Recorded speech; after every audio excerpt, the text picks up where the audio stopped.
membahas tema kesehatan jiwa dan imunitas. Nah, oke, baik. Pembahasan yang pertama ini, sebelumnya mohon maaf, panitia, apakah boleh dibantu untuk share screen PPT-nya?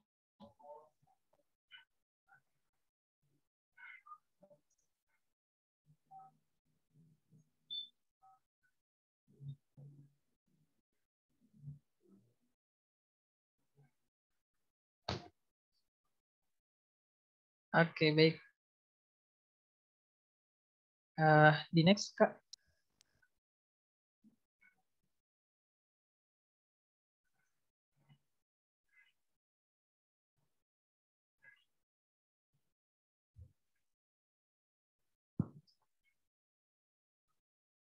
Mohon maaf, Kak. Bisa dilanjut ke slide kedua.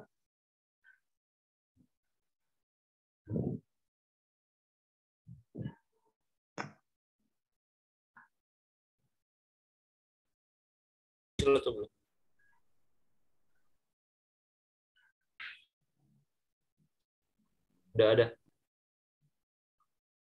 Belum.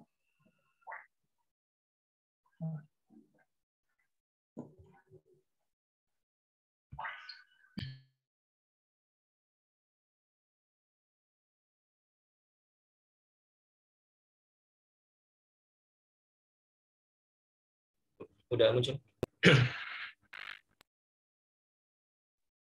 Oke, baik. Terima kasih, Kak. Oke, nah, kakak-kakak dan teman-teman semua. Nah, di sini ada outline pembahasan kita mengenai kesehatan jiwa dan imunitas, di mana di kesehatan jiwa ini kita akan membahas tentang pengertian kesehatan jiwa, faktor yang mempengaruhinya, kemudian ada kesehatan jiwa dalam perspektif Islam itu bagaimana, dan lalu ada juga upaya untuk menjaga kesehatan jiwa itu apa aja sih. Nah, kemudian di imunitas, kita juga membahas mengenai definisi ya, definisi. Kemudian ada klasifikasi sistem imun tubuh, lalu ada faktor-faktor apa saja yang mempengaruhi sistem imun, lalu ada upaya memelihara sistem imun tubuh. Oke, bisa di next, Kak.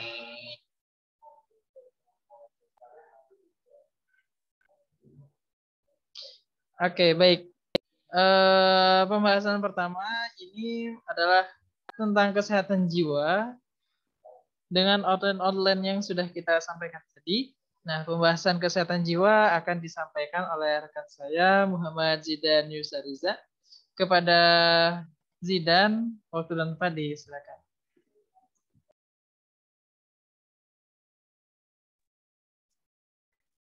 Baik, terima kasih. Sebelumnya, apakah suara saya terdengar? Mungkin teman-teman ada yang bisa respon. Apakah suara saya terdengar?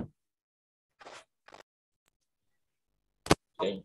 Di sini saya Muhammad Jidan Serija akan memaparkan materi terkait apa itu kesehatan jiwa berdasarkan output juga yang tadi sesuai urutan. Nah, sebelum masuk ke materi ini, aku mau nanya apa sih arti sehat itu apa sih gitu. Kadang orang hanya berkata sehat tanpa tahu maknanya apa.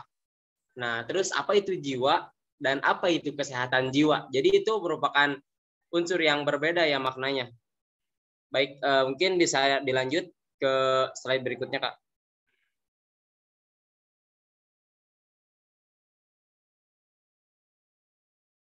Di saya masih ini slide-nya, Kak. Next slide.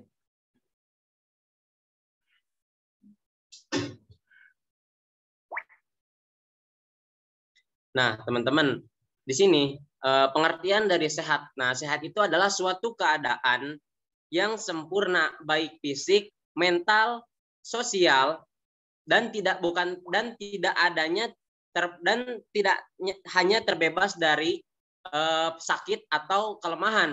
Jadi orang bisa dikatakan sehat itu ketika kondisi fisik, mental, dan sosialnya itu berada dalam keadaan baik-baik saja. Nah, kalau misalnya kita gak punya uang, terus tapi kita sehat-sehat aja nih, nah itu kita termasuk orang yang gak sehat karena secara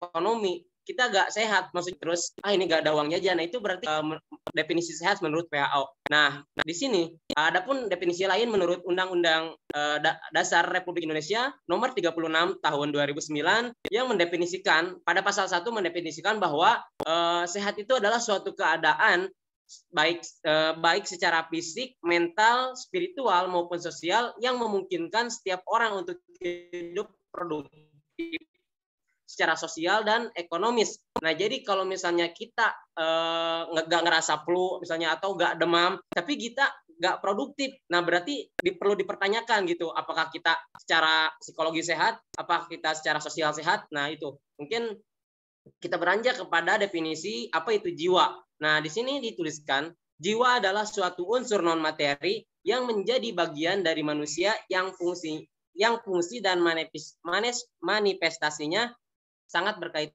jadi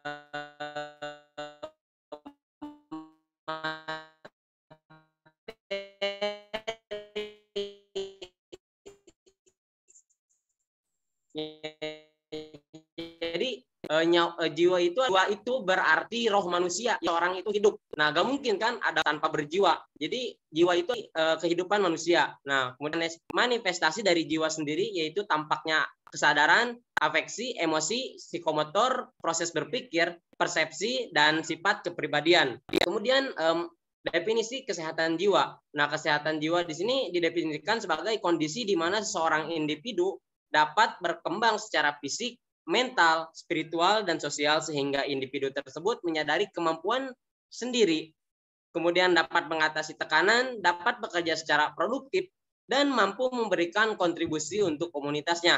Nah, definisi tersebut diambil dari Undang-Undang Republik Indonesia Nomor 18 Tahun 2014. Nah, perlu diketahui teman-teman, pada dasarnya jiwa yang sehat sulit didefinisikan secara tepat dan kompleks, akan tetapi terdapat beberapa indikator yang dapat digunakan untuk menilai kesehatan jiwa seseorang. Nah, di sini ada tiga orang yang berpendapat terkait indikator seseorang itu dikatakan sehat jiwanya. Nah, Karl Menninger, mungkin next slide Kak.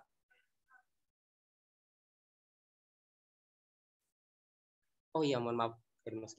Nah, kembali lagi pada tadi indikator. 3 orang yang berpendapat terkait indikator seseorang itu dikatakan sehat jiwanya.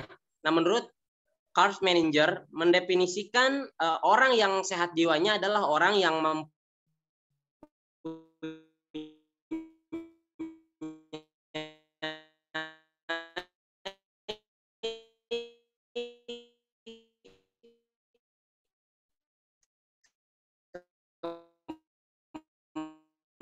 kemampuan untuk menyesuaikan diri pada lingkungan tepat dan bahagia. Jadi perlu dipertanyakan apakah hanya mengganggu kebahagiaannya sehingga dia kemudian indikator sehat jiwa yang berikutnya itu menurut Michael Patrick mendefinisikan orang yang sehat jiwa adalah orang yang bebas dari gejala gangguan psikis serta dapat berfungsi normal sesuai apa yang ada pada dirinya.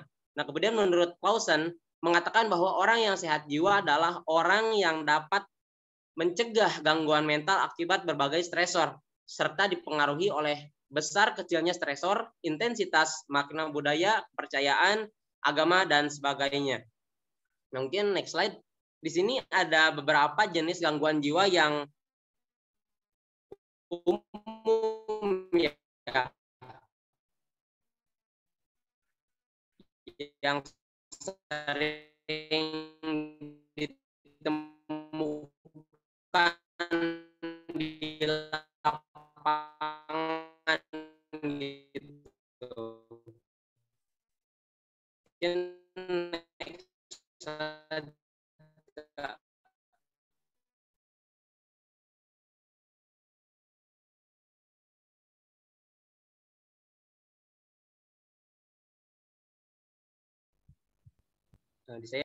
Nah, di sini menurut di sini definisikan menjelaskan terkait jenis-jenis, yaitu sebuah gangguan mental yang paling rendah diri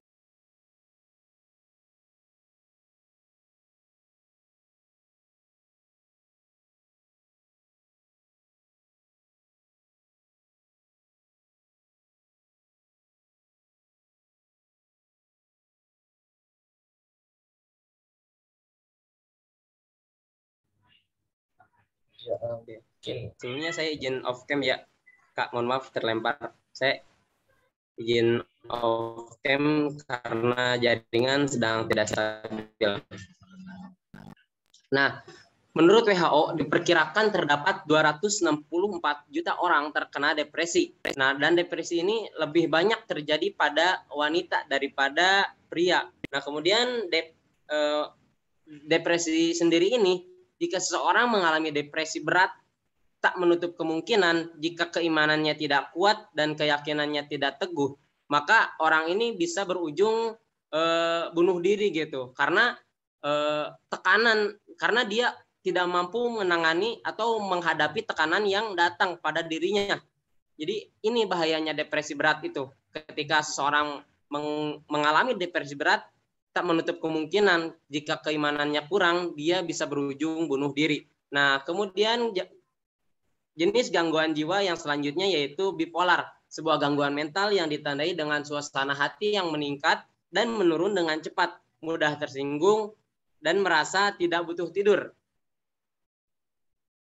Nah, gangguan bipolar ini mempengaruhi sekitar 45 juta orang di seluruh dunia. Nah, menurut WHO, Badan Organisasi Kesehatan Dunia, sekitar 45 juta orang di dunia mengalami bipolar ini. Nah, biasanya terdiri dari episode manik dan depresi yang dipisahkan oleh suasana hati yang normal.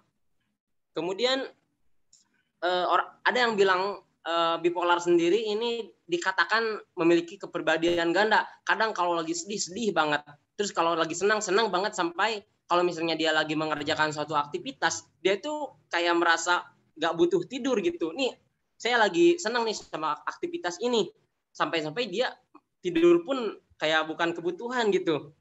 Maksudnya kayak gak butuh tidur gitu, dia tuh saking semangatnya ngerjain aktivitas yang dia suka. Namun ketika dia sedih, dia bakal sedih sesedih-sedihnya gitu. Kalau galau ya galau banget gitu.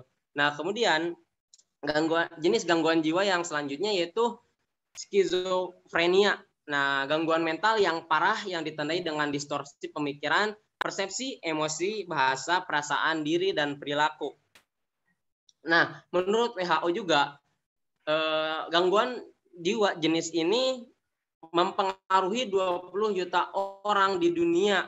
Nah, terus biasanya kalau yang ditemukan di lapangan itu sering orang yang mengalami gangguan jiwa ini sering merasa ada yang membisikkan sesuatu, kemudian ada yang ngomong gitu tanpa terlihat gitu, tanpa terlihat orangnya itu. Jadi kayak ada kayak halusinasi gitu, tapi halusinasinya berat sekali kayak gitu.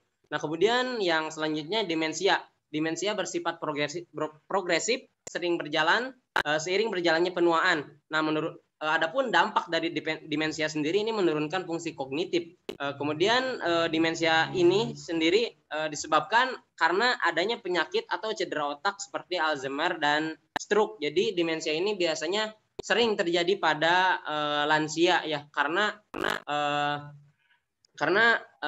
faktor penuaan gitu. Kemudian jenis gangguan jiwa yang selanjutnya yaitu autisme, gangguan perkembangan yang dimulai dari masa kelahiran, yang dampaknya ini bisa menyebabkan orang itu mengalami kecacatan intelektual. Mungkin bisa next slide, Kak. Nah, di sini ada faktor yang mempengaruhi kesehatan jiwa.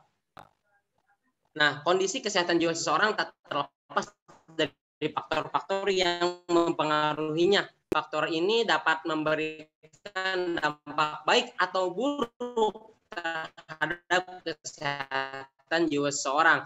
Faktor yang dapat mempengaruhi kesehatan mental itu terbagi menjadi 4 ya, sesuai yang ada pada PowerPoint di sini. Pertama itu ada faktor biologi, yang mana dalam faktor biologi itu ada otak, genetik, sensorik, dan masa kehamilan. Nah, yang pertama itu otak. Otak merupakan organ vital yang menjadi sistem saraf pusat vertebrata. Nah, otak ini menjadi pusat pengendali seluruh kegiatan pada tubuh manusia.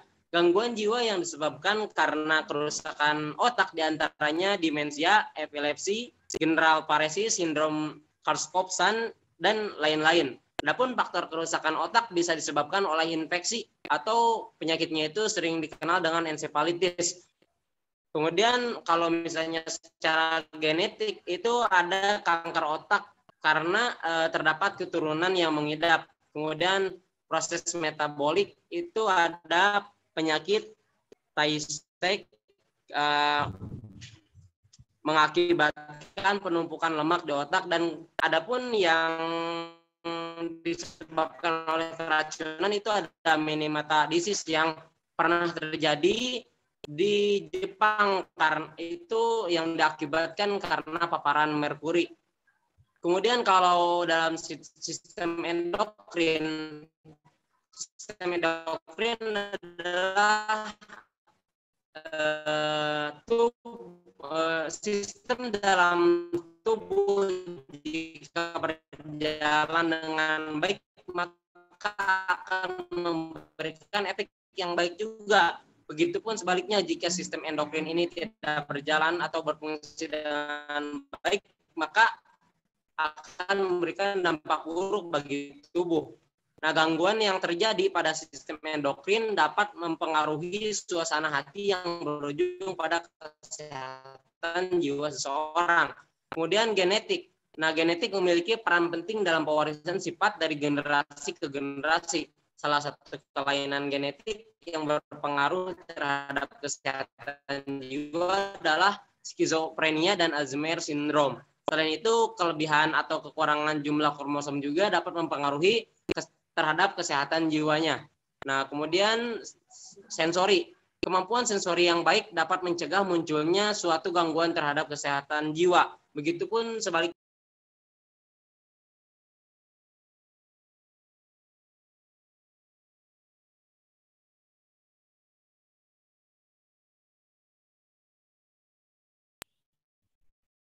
Ya, sepertinya Zidane ada bermasalah ya dengan jaringannya.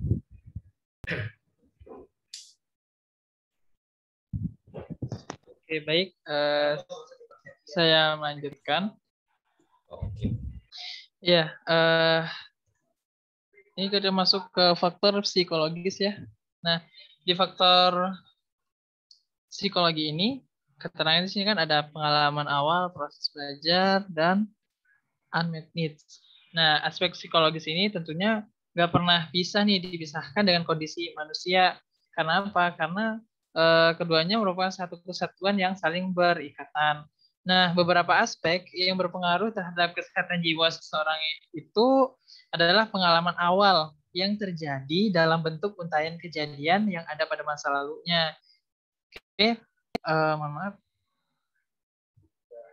Oke, nah dari pengalaman masa lalu itulah yang ngebentuk kepribadian kita di kemudian hari. Nah, misal pada waktu kecil itu kita mengalami kekerasan dalam kehidupan. Nah, nanti ketika kita sudah mulai remaja atau dewasa, pengalaman tersebut akan berpengaruh tuh ngebentuk karakter kita bagaimana. Nah, kemudian proses pembelajaran yang termasuk interaksi individu dengan lingkungannya itu selama menjalani kehidupan juga berpengaruh nih dalam kesehatan jiwa kita. Nah, kebutuhan yang nggak terpenuhi, sebagaimana yang dikatakan oleh Maslow, bahwa gangguan jiwa merupakan defisiensi individu dalam memenuhi segala kebutuhannya. Nah, selanjutnya adalah faktor lingkungan, sosial, dan budaya. Nah, lingkungan itu dia memiliki peranan yang besar nih dalam membentuk kepribadian setiap kita tentunya. Nah, menurut H.L. Bloom, lingkaran memberikan 40%, mohon maaf lingkungan ya, lingkungan itu dia memberikan 40% pengaruh terhadap derajat kesehatan. Kemudian keluarga pun dapat mempengaruhi kondisi kesehatan jiwa seseorang. Nah, keharmonisan di dalam keluarga juga bisa mencegah terjadinya gangguan kesehatan jiwa. Misalnya nih, di dalam keluarga kita itu saling mengasihi, saling menyayangi. Nah, pasti juga akan memberikan dampak yang baik nih terhadap kesehatan jiwa. Nah, bisa jadi kita jadi orang yang lebih tenang, lebih confidence atau percaya diri. Nah, keluarga yang harmonis itu dia bisa nih meningkatin kualitas kesehatan jiwa kita dan ngejauhin kita nih dari gangguan-gangguan mental tentunya, serta ketidakstabilan emosi. Baik dan buruknya suatu hubungan sosial itu berdampak pada kesehatan jiwa individu. Oke, sebelumnya apakah Zidan sudah bergabung? Baik, terima kasih Saudara Hajir yang telah membackup. Kemudian selanjutnya Kak, next slide.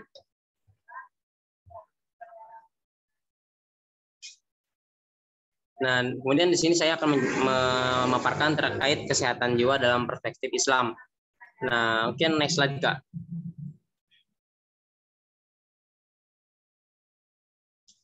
Nah, di sini ada kata-kata, seorang dokter yaitu Dr. Jalaluddin yang menulis buku Psikologi Islam mendefinisikan bahwa kesehatan mental merupakan suatu kondisi batin yang senantiasa berada dalam keadaan tenang, aman, dan tentram. Dan upaya untuk menemukan ketenangan batin dapat dilakukan antara lain melalui penyesuaian diri secara resignasi atau penyerahan diri sepenuhnya kepada Tuhan. Nah, di sini kita berfokus kepada kata penyerahan diri. Nah, maksudnya kita merujuk kepada makna Islam sendiri ya. Islam berasal kata yang berasal dari bahasa Arab yaitu aslama yuslimu, damai berserah secara total. Nah, kemudian adapun kata lainnya gitu, kata lain dari Islam itu ada salmun gitu, yang berarti damai, atau aslama yang berarti menyerah. Nah, jadi dari tadi definisi yang diberikan oleh Dr. Jalaluddin terkait kesehatan mental itu berkaitan dengan makna kata Islam yang sama-sama merujuk pada pada makna menyerah gitu, menyerahkan diri kepada Allah. Nah, terdapat, kemudian next slide Kak.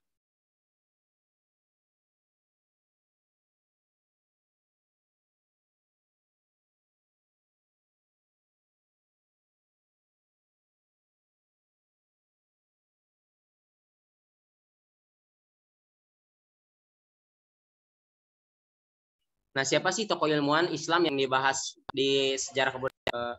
Slide selanjutnya, Kak.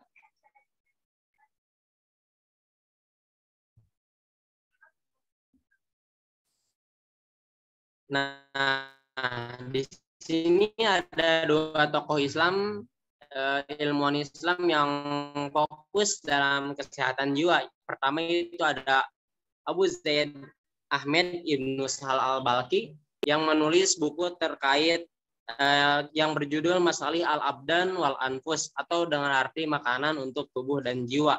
Kemudian ilmuwan yang kedua yaitu ada Ali Ibnu Sahal Aroban al-Tabari yang menulis buku Firdaus al-Hikmah yang ditulis pada abad ke-9, yang mana buku itu merujuk pada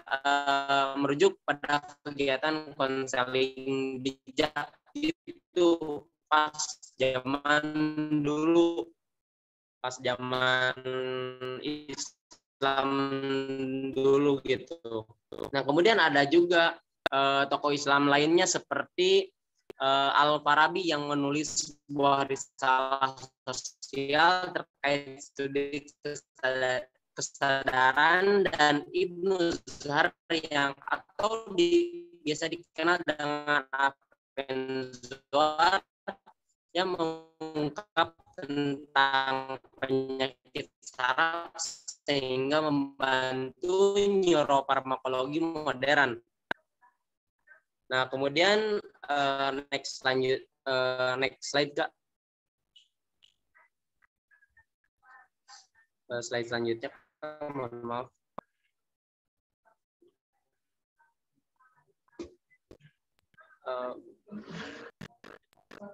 Nggak ada.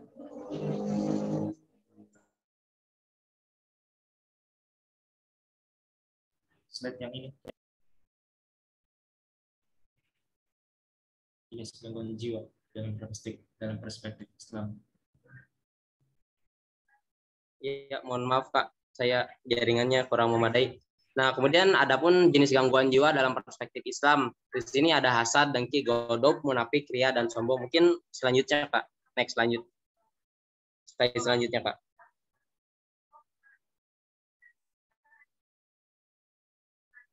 Nah, dalam Islam, ibadah berperan sebagai psikoterapi. Pertama itu ada sholat. Kan sebelum pelaksanaan sholat itu harus diawali dengan berwudu terlebih dahulu sebagai syarat sah sholat. Nah, air bersih dan suci menjadi media yang digunakan untuk wudu. Selain membersihkan kotoran juga, wudu bisa memberikan kesegaran dan ketenangan baik untuk fisik maupun psikologi kita. Nah, sholat ini sebagai media pendekatan psikologi kita kepada Allah Subhanahu Wa Taala. Jadi ketika kita disibukkan dengan berbagai kegiatan dunia, sholat adalah suatu media untuk mendekatkan diri kita secara psikologi kepada Allah Subhanahu Wa Taala. Nah, adapun sholat sebagai amal yang dapat mencegah kita dalam berbuat kemunkaran dan perbuatan-perbuatan buruk lainnya, sebagaimana dalam surat Al-Ankabut ayat 45 yang berbunyi, Inna sholata tanha anil fahsya'i wal munkar, yang artinya sesungguhnya sholat itu mencegah dari perbuatan keji dan munkar. Nah, kemudian selanjutnya ada membaca Al-Quran.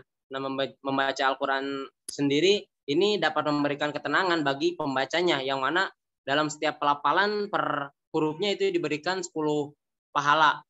Nah, kemudian dengan membaca Al-Quran juga bisa menghilangkan kegelisahan kita, karena pada hakikatnya Al-Quran adalah obat. Sebagaimana dalam firman Allah dalam surat Al-Isra ayat 82, dan kami turunkan Al-Quran sebagai penawar dan rahmat bagi orang-orang yang beriman. Kemudian yang selanjutnya itu ada berzikir. Nah, berzikir sendiri merupakan pendekatan psikologi kita kepada Allah dengan cara menyebut dan mengingat Allah. Dan berzikir juga dapat menenangkan hati orang-orang yang melakukannya, sebagaimana firman Allah dalam Quran surat Ar-Ra'd ayat 28 yang artinya yaitu orang-orang yang beriman dan hati mereka menjadi tentram dengan mengingat Allah. Ingatlah, hanya dengan mengingat Allah hati menjadi tentram. Nah, ketentraman ini yang mampu menjaga kesehatan jiwa kita dari gangguan jiwa secara fisik maupun psikologi. Nah, adapun yang terakhir yaitu puasa.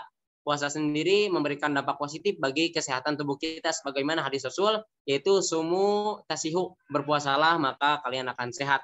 Mungkin next slide selanjutnya Kak. Ya, mungkin bisa lebih dipersingkat lagi ya. Iya Kak, siap. Nah, di sini keimanan mempengaruhi. Nah, di sini dari skema ini, dari gambar di sini saya mengutip dari salah satu dosen saya, bahwasanya keimanan juga bisa mempengaruhi kualitas ibadah kita, yang mana nantinya akan menjadi output atau hasil dari ibadah kita, yang mana sebagaimana sholat itu hasilnya adalah bisa menciptakan pribadi yang positif, puasa menghasilkan pribadi yang takwa, zakat memberikan dampak menjadi pribadi yang peduli sesama, dan haji memberi dampak pribadi yang rendah hati. Kemudian slide selanjutnya Kak. Slide selanjutnya Kak. Nah, adapun di sini upaya menjaga kesehatan jiwa menurut Kemenkes, Direktorat Promosi Kesehatan Pemberdayaan Masyarakat. Pertama itu mengenali diri sendiri, know yourself, kemudian mengambil waktu sendiri atau me time, kemudian bebas dari berbagai jenis layar atau menghindari sosial media dan gadget-gadget beberapa saat, kemudian menulis sebagai perantara menuangkan ide-ide kita atau amarah kita dalam sebuah tulisan, dan berolahraga dan mengurangi minuman beralkohol. Mungkin cukup sekian dari saya. Untuk selanjutnya akan dilanjutkan oleh saudara Muhajir terkait imunitas tubuh manusia. Terima kasih. Mohon maaf atas segala kendalanya.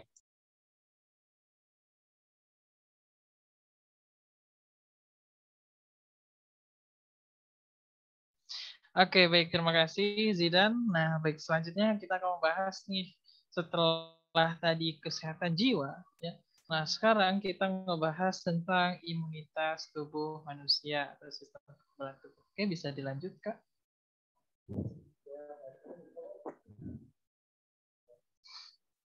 Oke, nah, sistem imun dalam tubuh manusia berdasarkan di slide ini, nah bisa kita lihat itu dia merupakan suatu kesatuan kompleks yang memiliki fungsi untuk melindungi tubuh dari benda asing atau substansi asing. Misalnya kayak virus, bakteri, atau bahkan juga bisa juga misalnya kayak transplantasi organ ya. Nah, itu juga transplantasi kulit deh contohnya. Bisa juga dianggap sebagai benda asing deh pokoknya. Nah, itu biasanya nanti dia antibodi kita tuh atau sistem imun kita tuh akan bekerja tuh menganggap benda asing itu sebagai lawan atau hal yang dapat membahayakan tubuh. Nah, pada sistem imun juga terdapat istilah imunitas ya. Imunitas yaitu ketahanan tubuh atau resistensi tubuh terhadap suatu penyakit. Nah, bisa dilanjut Kak? Oke, baik. Di sini ada bagian tentang sistem imun tubuh manusia ya. Nah, sistem imun tubuh manusia ini dia ada dua nih. Ada yang spesifik sama non spesifik.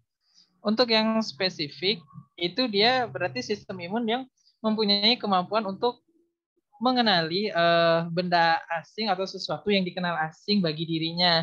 Nah, kemudian benda asing yang pertama kali muncul di dalam badan kita itu, dia akan segera dikenali oleh sistem imun ini nih. Nah, sehingga terjadi sensitasi sel-sel sistem imun. Kalau sistem imunnya itu berpapasan kembali ya setelah pertemuan pertama.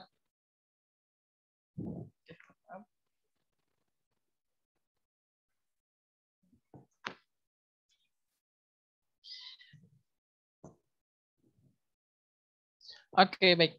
Nah, kalau seandainya dia berpapasan kembali ya sistem imunnya tadi dengan benda asing yang sama, nah itu dia akan dikenal sebagai substansi atau benda asing yang pernah ditemuinya sebelumnya tuh, misalnya kayak wah ini adalah benda asing yang kemarin kita temu nih, wah serang nih, harus dihancurkan karena dapat membahayakan bagi tubuh. Nah, sistem imun spesifik ini dia terbagi lagi jadi dua. Ada mohon maaf, ini ada tipe ya. Itu imunitas spesifik selular sama humoral. Nah, kalau yang sistem kalau imunitas yang ini selular, spesifik selular itu dia punya peranan paling besar itu adalah sel T atau limfosit T. Nah, sel ini itu dia berasal dari sumsum tulang yang kemudian itu dia dimatangkan di timus.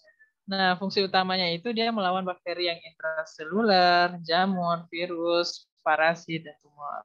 Nah, selanjutnya ada imunitas spesifik yang humoral, di mana di imunitas ini yang paling berperan itu sel B atau limfosit B yang punya peranan besarnya.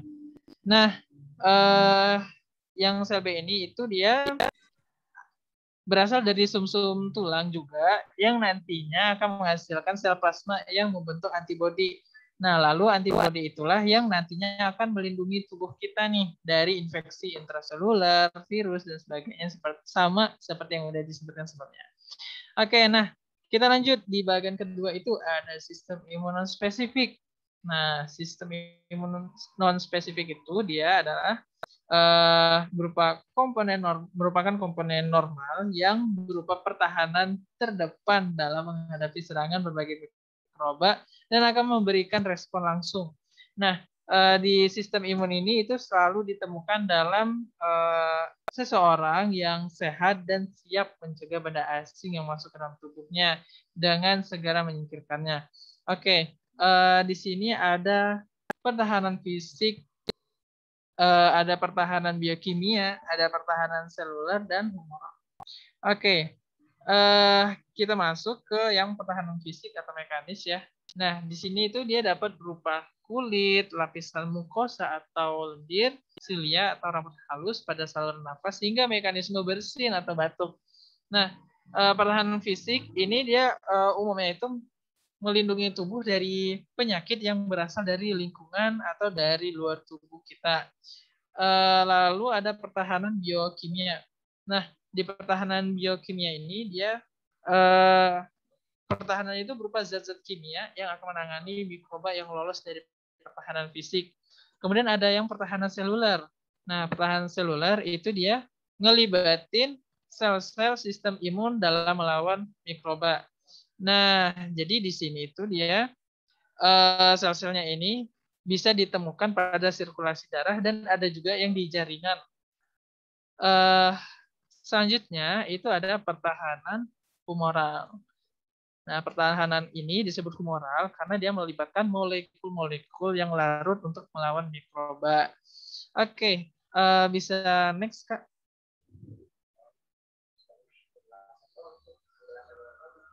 Ya, sistem imun spesifik.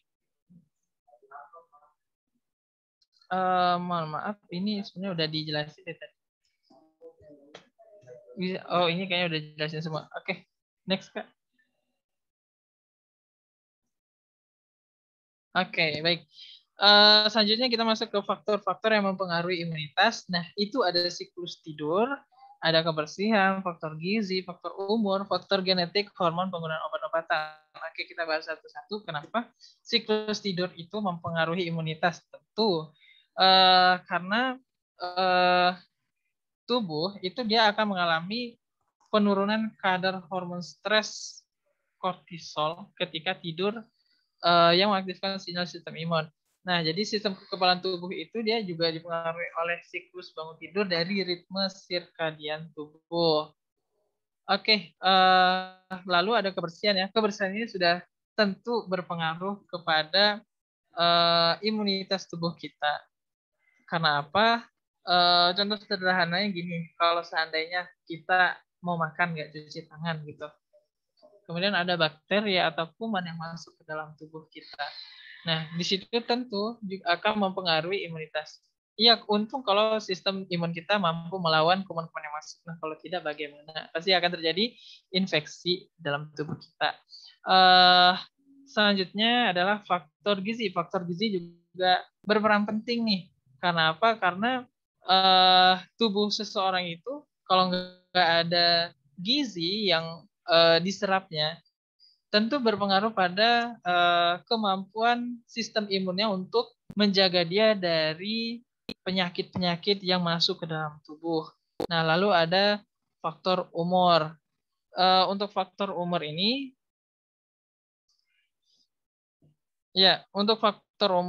tentu semakin tua seseorang, maka efektivitas dari kerja tubuh, kerja organ, kerja sel-selnya bahkan juga pasti akan semakin menurun seiring dengan bertambahnya usia atau tuanya dirinya gitu.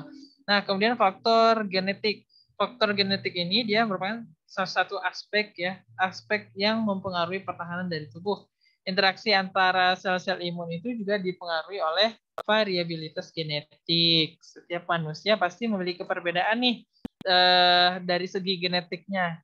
Nah, tiap-tiap orang pasti ada yang mengalami yang namanya bukan mengalami sih, maksudnya beberapa orang ya, segelintir orang pasti ada yang mengalami imunitasnya lemah gitu. Jadi dia gampang terkena penyakit. Bisa jadi juga karena faktor genetik tadi. Lalu ada hormon. Nah, kalau hormon ini dia dari sumber yang didapat itu berkaitan dengan jenis kelamin. Ya, laki-laki dan wanita itu ada hormon-hormon tertentu di mana pada laki-laki itu dia ada hormon tertentu yang memungkinkan si laki-laki itu dapat istilahnya memperkecil risiko terjadinya suatu penyakit dibandingkan perempuan. Nah, lalu ada penggunaan obat-obatan. Nah, untuk penggunaan obat-obatan ini tentu juga mempengaruhi imunitas. Kenapa? Karena obat-obatan ini bisa jadi antibiotik yang bisa membantu melawan penyakit atau patogen-patogen yang masuk ke tubuh. Nah, tetapi kalau seandainya terlalu berlebihan itu juga akan berpengaruh sehingga bakteri, virus atau apapun itu yang masuk ke tubuh itu jadi lebih resisten atau lebih tahan, jadi susah untuk dihilangkan atau musnahkan. Oke, kita lanjut. Next slide, Kak. Ya. Nah, selanjutnya gimana sih upaya yang bisa kita lakukan nih di tengah pandemi untuk ngejaga kesehatan tubuh. Nah, di sini ada 5 poin ya. Sebenarnya ada beberapa cara, tapi sini kita ambil 5 poin upaya yang bisa kita lakukan. Istirahat yang cukup pertama. Oke, ada penjelasan menurut National Sleep Foundation, itu manusia dewasa membutuhkan waktu istirahat itu kurang lebih 7 sampai 9 jam untuk mendapatkan waktu tidur yang sehat gitu. Kemudian tubuh yang mendapatkan waktu istirahat yang cukup ya, misalnya kayak tadi tuh yang menurut National Sleep Foundation 7 sampai 9 jam untuk istirahat seharinya. Nah, itu dia cukup mampu menghasilkan sitokinin. Sitokinin itu apa? Sitokinin itu dia kayak sejenis protein yang digunakan untuk melawan infeksi serta peradangan, yang kemudian secara efektif akan menciptakan respon imun tubuh.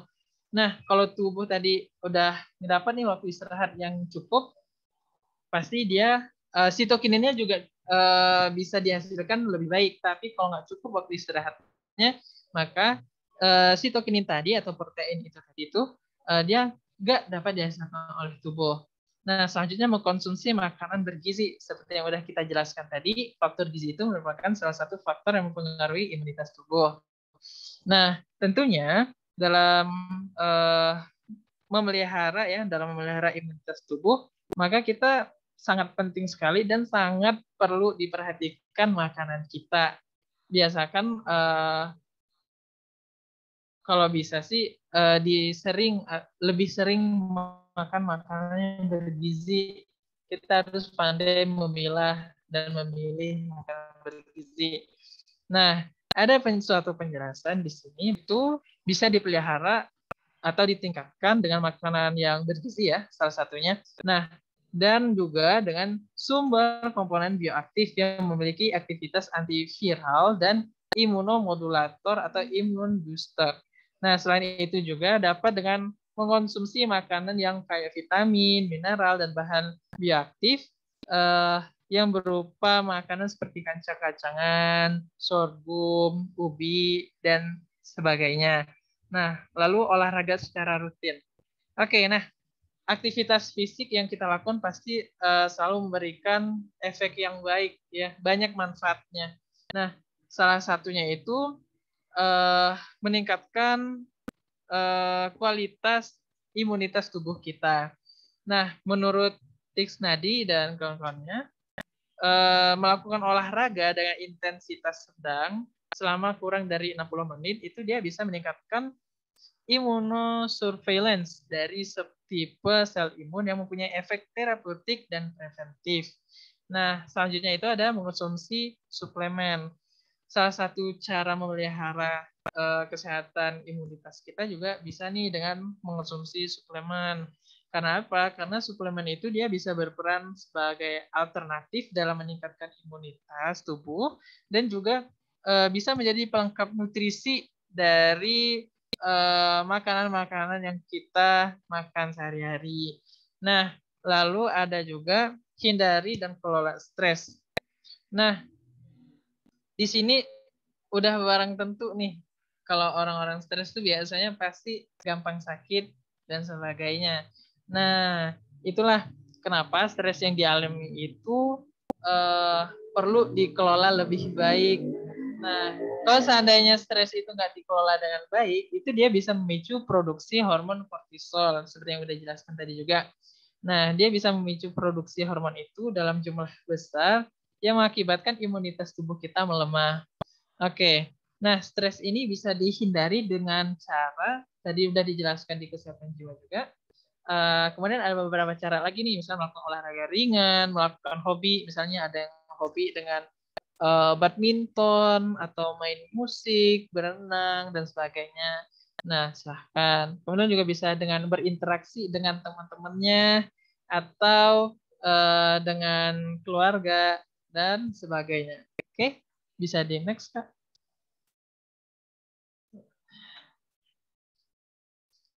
Iya, sepertinya ini materi terakhir ya untuk pembahasan imunitas tubuh. Ya, terima kasih kepada kakak-kakak dan teman-teman semua yang sudah memperhatikan. Nah, selanjutnya saya kembalikan kepada Kak Givari. Terima kasih.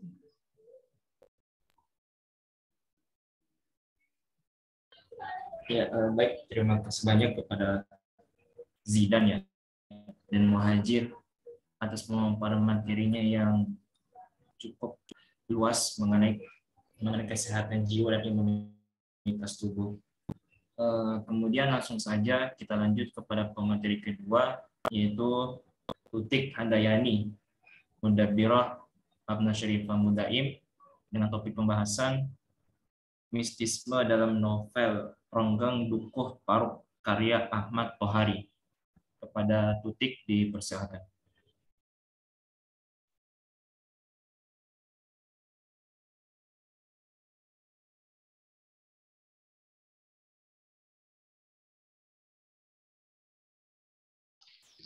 Assalamualaikum warahmatullahi wabarakatuh. Waalaikumsalam warahmatullahi wabarakatuh. Saya Tutik Handayani, perwakilan dari Mabna Syarifah Mudaim. Sebelumnya saya ucapkan terima kasih kepada moderator dan juga kepada teman-teman yang hadir pada diskusi malam ini. Pada kesempatan kali ini saya ingin menyampaikan dan mengangkat novel yang sangat populer di Indonesia, yaitu novel Ronggeng Dukuh Paruk karya Ahmad Tohari.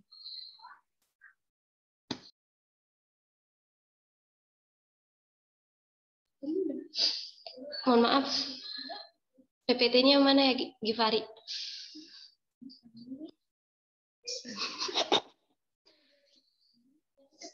Gue dengar suara Kak Lucy tadi.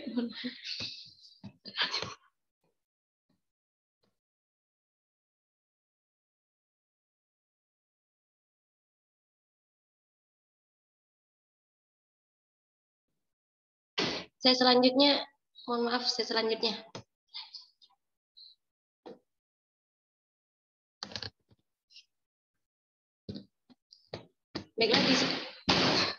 Baiklah, di sini saya akan menjelaskan latar belakang tentang sastra. Karya sastra sendiri lahir di tengah masyarakat sebagai hasil imajinasi, pengantar, serta refleksinya terhadap gejala-gejala sosial di sekitar. Setiap karya sastra yang hadir tentu memiliki ciri khas tertentu. Seperti dalam novel Ronggeng Dukuh Paruk karya Ahmad Tohari ini. Dalam novel ini saya akan mengangkat mistisme yang sangat menonjol dalam novel ini. Mistisme sendiri adalah salah satu aliran kesusastraan yang bersifat melukis hubungan manusia dengan Tuhan. Mistisme sendiri berasal dari kata mistik yang berasal dari bahasa Yunani yakni mistikos yang artinya rahasia, tersembunyi, gelap, atau terselubung dalam kekelaman. Pengkisaan dalam novel Dukuh Paruk menyajikan beberapa aspek cerita yang dapat kita baca dari ada aspek sosial, budaya, romantisme, dan juga mistisme dapat kita temukan dalam novel karya Ahmad Tohari tersebut. Selanjutnya.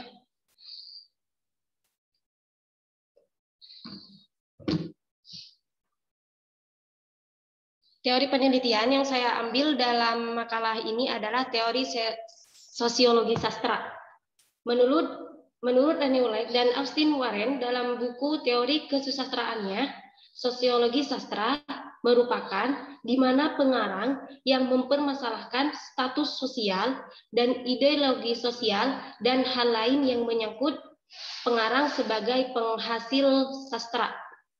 Sedangkan untuk rumusan masalah akan diadakan sebuah analisis struktur intrinsik dalam novel Ronggeng Dukuh Paruk dan juga bagaimana analisis mistisme dalam novel tersebut.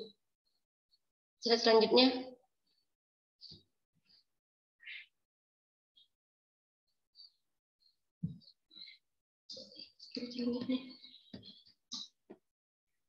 Berikut adalah biografi singkat tentang Ahmad Tohari. Ahmad Tohari sendiri lahir pada tanggal 13 Juni 1948 di Tinggarjaya, Kecamatan Jatilawang, Banyumas, Jawa Tengah. Ia terlahir dari keluarga yang memiliki riwayat seorang santri. Ayahnya adalah seorang kiai dan juga pegawai KUA, sedangkan ibunya adalah seorang pedagang kain, dan pada tahun 1970 ia menikah dengan gadis yang berprofesi sebagai guru sekolah dasar yang bernama Siti Syamsiah. Dan riwayat pendidikan yang pernah ditempuh oleh Ahmad Tohari adalah SMAN 2 Purwokerto pada tahun 1996, yang kemudian ia melanjutkan studinya di Fakultas Ilmu Kedokteran Ilmu Khaldun, Jakarta pada tahun 1967 sampai 1970. Dan Ahmad Tohari juga berhasil menyelesaikan studinya di sebuah pondok pesantren yang bernama Pondok Pesantren NU Al-Falah. Dan pada tahun 1990, ia berhasil mengikuti International Rating Program di LOA, Amerika Serikat selama 3 bulan. Dan ini merupakan salah satu pendidikan yang dimiliki oleh Ahmad Tohari. Ia mulai aktif menulis ketika duduk di bangku SMA. Akan tetapi, karyanya tidak langsung terbit, melainkan terbit pada tahun 1970-an. Beberapa karya yang ia hasilkan dapat meraih beberapa penghargaan. Salah satu penghargaan yang ia peroleh adalah jasa-jasa buat dalam cerpennya yang berjudul Jasa-Jasa Sanuria, mendapatkan hadiah hiburan sayembara kincir emas pada tahun 1975. Terdapat pula novelnya yang berjudul Kubah, mendapatkan hadiah Yayasan Buku Utama pada tahun 1980. Dan Ronggeng Dukuh Paruk sendiri merupakan novel triloginya yang terdapat 3 novel, yaitu ada Ronggeng Dukuh Paruk, Lintang Kemukus Dini Hari, dan Jentera Biang Lala yang meraih hadiah Yayasan Buku Utama pada tahun 1986. Sedangkan untuk novelnya yang berjudul Di Kaki Bukit Cibalak mendapatkan hadiah sayembara mengarang roman Dewan Kesenian Jakarta pada tahun 1986. Slide selanjutnya.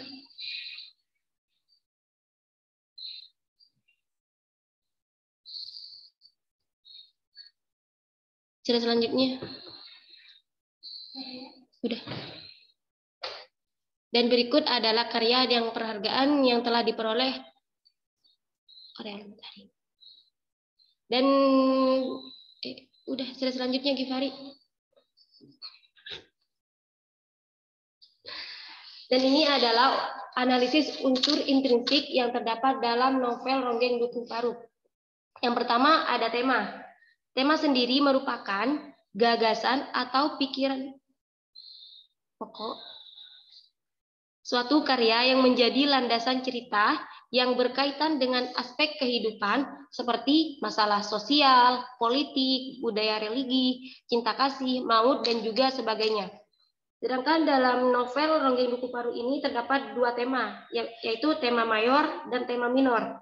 Tema mayor yang diangkat oleh Ahmad Tohari adalah budaya yang dimiliki oleh Dukuh Paruk yang menggambarkan tentang kebodohan dan kemerdekaan pada zaman tersebut. Dan sedangkan untuk tema minornya adalah percintaan antara tokoh yaitu Serintil dan Rasus, dan juga penggambaran politik dan kepercayaan animisme yang dianut oleh para masyarakat Ronggeng Dukuh Paruk. Sedangkan unsur intrinsik yang kedua yaitu ada alur dan plot. Alur sendiri merupakan salah satu unsur intrinsik yang sangat penting dalam karya sastra. Menurut Stanton, plot adalah cerita yang berisi urutan kejadian, namun tiap kejadian itu hanya dihubungkan secara sebab akibat antar peristiwa satu dengan peristiwa yang lainnya. Berdasarkan urutan terjadinya, plot dalam novel Ronggeng Dukuh Paruk merupakan plot yang maju atau progresif. Plot progresif sendiri merupakan peristiwa yang terjadi bersifat kronologis dan terjadi secara runtut. Tasrif dalam buku teori pengkajian fiksi mengkaji plot dalam 5 tahapan. yaitu terdapat tahap penyituasian, tahap pemunculan konflik, tahap peningkatan konflik, tahap klimaks, dan tahap penyelesaian. Pada tahap penyelesaian, Ahmad Tohari menyajikan gambaran awal cerita, memperkenalkan tempat terjadinya cerita, waktu, tokoh, dan permasalahan cerita. Ini dapat kita lihat dalam kutipannya yang sebagaimana berikut. Angin tenggara bertiup, kering. Pucuk-pucuk pohon di pedukuhan sempit itu bergoyang, dan kuning serta ranting kering jatuh. Gemersik rumpun bambu, berdelit baring-baling bambu yang dipasang anak gembala di tepian Dukuh Paru. Layang-layang yang terbuat dari daun gadung meluncur naik, kicau beranjangan mendaulat kelengangan langit di atas Dukuh Paru. Itu termasuk dalam tahap penyituasian. Sedangkan tahap pemunculan konflik yaitu terjadi ketika malapetaka yang terjadi pada desa Dukuh Paru, yaitu ketika terjadinya keracunan tempe bongkrek pada tahun 1946 yang membuat Dukuh Paru gempar. Sang Taib yang merupakan ayah Serintil adalah seorang pembuat tempe bongkrek di pedukuhan tersebut. Peristiwa yang tidak disangka pagi itu, tempe yang dibuat oleh ayah Serintil mengandung racun sehingga menewaskan 9 orang dewasa dan 11 anak-anak Dukuh Paru yang meninggal.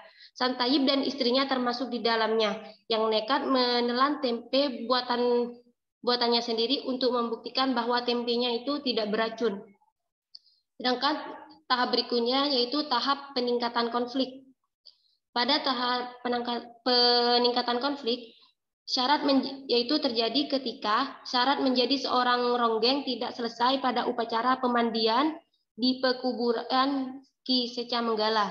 Terdapat satu syarat lagi, yaitu Serintil harus menjalankan upacara buka kelambu, yaitu upacara buka kelambu merupakan upacara penyerahan keperawanan seseorang ronggeng kepada seorang laki-laki yang memenuhi syarat.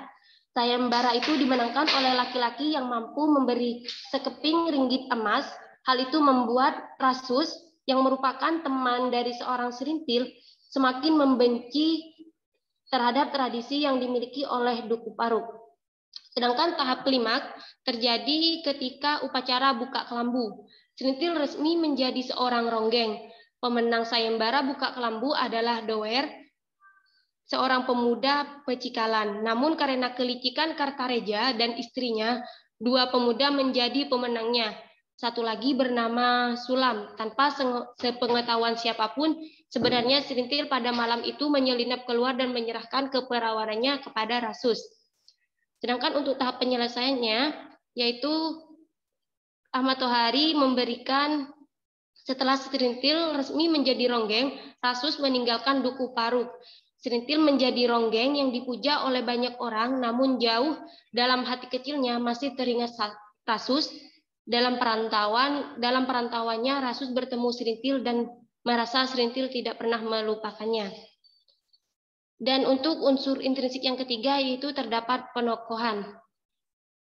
Tokoh dalam novel Ronggeng Dukuh Paru sendiri ada Serintil, yang merupakan seorang anak yatim piatu, dan juga memiliki wajah yang cantik dan mempesona, gadis yang lugu, dan juga ia menaruh cinta kepada Rasus. Tokoh kedua terdapat Rasus. Rasus sendiri diceritakan sebagai seorang pemuda yang memiliki rasa kekeluargaan yang tinggi, tidak percaya akan mitos atau tradisi yang dimiliki oleh Ronggeng Dukuh Paru, dan juga sosok laki yang memiliki harga diri, dan ia juga seorang yang cerdas, berani memeluk agama Islam dan meninggalkan kepercayaannya yang ia anut sebelumnya, yaitu kepercayaan animisme. Tokoh berikutnya ada Kartareja, seorang dukun ronggeng, seorang yang juga licik. Selanjutnya ada Nyai Kartareja, yang merupakan istri dari Kartareja sendiri. Yang kelima ada Sakarya, ada Sakum, ada Bakar, dan juga Marsusi, Bajus, dan lainnya. Untuk unsur intrinsik selanjutnya terdapat latar. Latar menurut Abrams yaitu sebuah landasan tumpu yang menunjuk pada pengertian tempat, hubungan waktu sejarah, dan lingkungan sosial tempat terjadinya peristiwa-peristiwa yang diceritakan. Latar sendiri menciptakan suasana tertentu, sehingga pembaca seolah-olah sungguh ada dan terjadi. Stanton menganggap latar sebagai lingkungan yang melingkupi sebuah peristiwa dalam sebuah cerita. Latar dalam sebuah prosa meliputi latar tempat, latar waktu, dan juga latar sosial. Dan yang unsur selanjutnya adalah sudut pandang. Sudut pandang atau point of view adalah cara seorang pengarang untuk menyajikan cerita dalam sebuah karya fiksi. Sudut pandang dalam novel Ronggeng Duku Paruk ini yaitu campuran aku dan dia. Penggunaan sudut pandang ini karena pengarang ingin memberikan cerita yang lebih banyak kepada pembaca. Sudut pandang aku berasal dari tokoh utama protagonis, namun jangkauan yang terlibat hanya terbatas. Agar jangkauan lebih luas, penulis menggunakan sudut pandang lain, yaitu sudut pandang orang ketiga atau orang ketiga serba tahu. Untuk unsur intrinsik selanjutnya adalah ada gaya bahasa. Bahasa sastra bukan sekedar referensial yang mengacu pada hal tertentu, melainkan memiliki fungsi ekspresif dari sikap pengarang. Style atau gaya bahasa merupakan sarana sastra yang memberikan efek estetika dalam penciptaan makna. Dalam karya sastra, style digunakan sebagai sarana retorika. Corak sarana retorika tiap karya sastra sesuai dengan aliran ideologi, konsep estetik, dan gaya bersastra pengarangnya. Dan yang terakhir ada amanat. Amanat sendiri adalah moral dalam karya sastra biasanya dimaksud sebagai suatu saran yang berhubungan dengan ajaran moral tertentu yang dapat diambil lewat cerita yang bersangkutan oleh pembaca. Maka dapat dikatakan bahwa moral merupakan representasi ideologi pengarang. Amanat yang dapat kita ambil dalam novel Ronggeng Duku Paruk yang ingin disampaikan oleh Ahmad Tohari kepada pembaca adalah: pertama, Ronggeng perlu dilestarikan sebagai identitas budaya Jawa. Ronggeng sendiri merupakan tarian tradisional sebagai ciri khas dari Jawa, Banyumas. Perlu adanya pengemasan ronggeng agar tidak dapat menimbulkan hasrat birahi saja. Karena tujuan utama ronggeng adalah untuk menghibur masyarakat dan memperkenalkan budaya Jawa. Kedua, Ahmad Tohari ingin menyampaikan bahwa mesti mengikuti perkembangan zaman agar tidak mudah ditipu dan dibodohi seperti masyarakat Dukuh Paruk. Slide selanjutnya.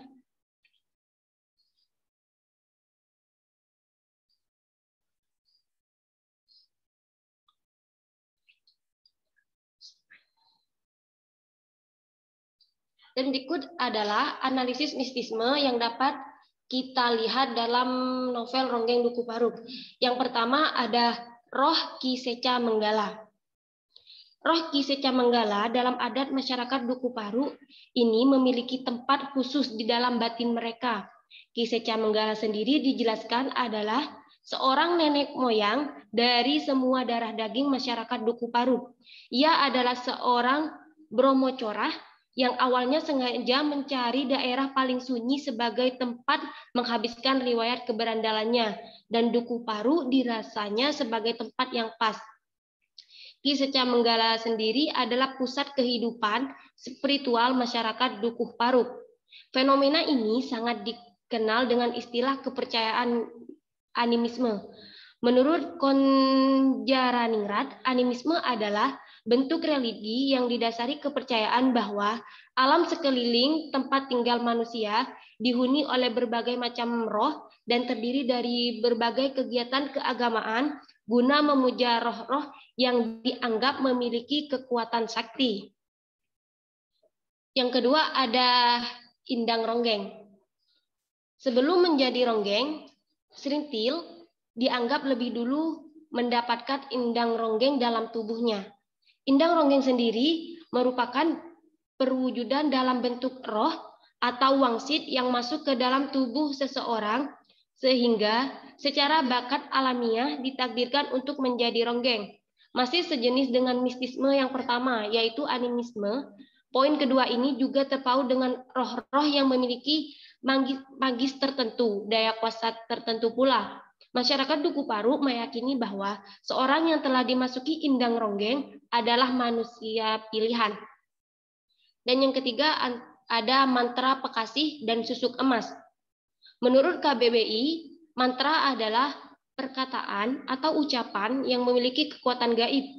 Dalam novel Ronggeng Duku Paruk ini ada beberapa mantra atau serupanya yang digunakan pada saat-saat tertentu dengan tujuan tertentu pula. Mantra pekasih dalam novel ini digunakan Nyai Kertareja dan Nyai Sakarya ketika pentas pertama Serintil resmi menjadi ronggeng. Dan yang selanjutnya ada upacara pemandian calon ronggeng.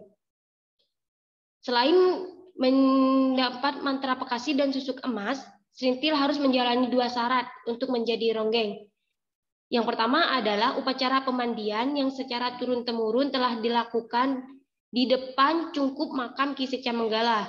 Dalam interpretasi, proses pemandian ini dianggap sebagai ritual penyucian jiwa seorang manusia di hadapan nenek moyangnya. Sedangkan selanjutnya ada malam buka kelambu. Syarat selanjutnya sebelum menjadi ronggeng adalah malam buka kelambu. Karena sebuah profesi yang cukup aneh, karena Serintil masih berumur kurang lebih 11 tahun akan melakukan hubungan seks dengan laki-laki yang menang sayembaranya. Dan selanjutnya ada mantra pemutus asmara. Nyai Kertareja lagi-lagi menggunakan mantra dengan tujuan berbeda, yakni memutus hubungan asmara antara Serintil dengan Rasus.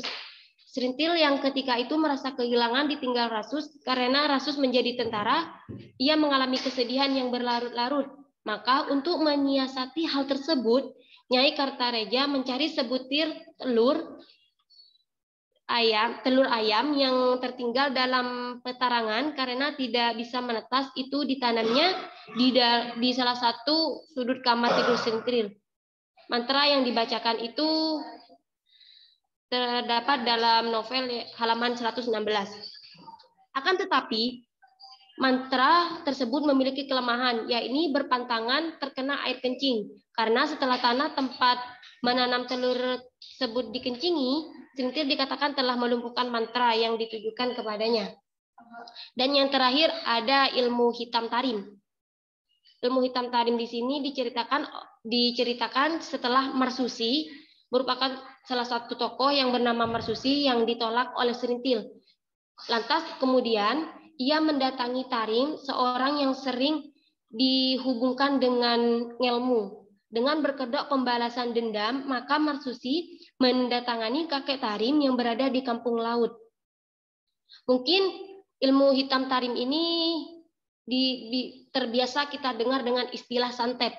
Fenomena ini sudah sering diperbincangkan di mana-mana dan dianggap sebagai kebudayaan dari masyarakat Indonesia juga, khususnya Pulau Jawa.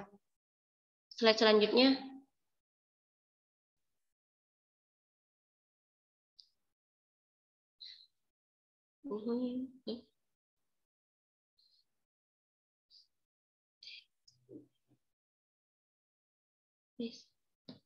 Slide selanjutnya, Givari.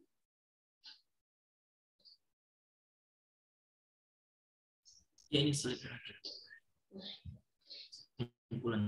Kesimpulannya, Ronggeng Duku Paruk merupakan salah satu karya Ahmad Tohari yang mana di dalamnya terdapat unsur-unsur mistik seperti novel pada umumnya. Novel ini pula memiliki unsur-unsur intrinsik seperti tema, alur, plot, tokoh dan penokohan, latar tempat, waktu, suasana, sudut pandang, dan juga amanat.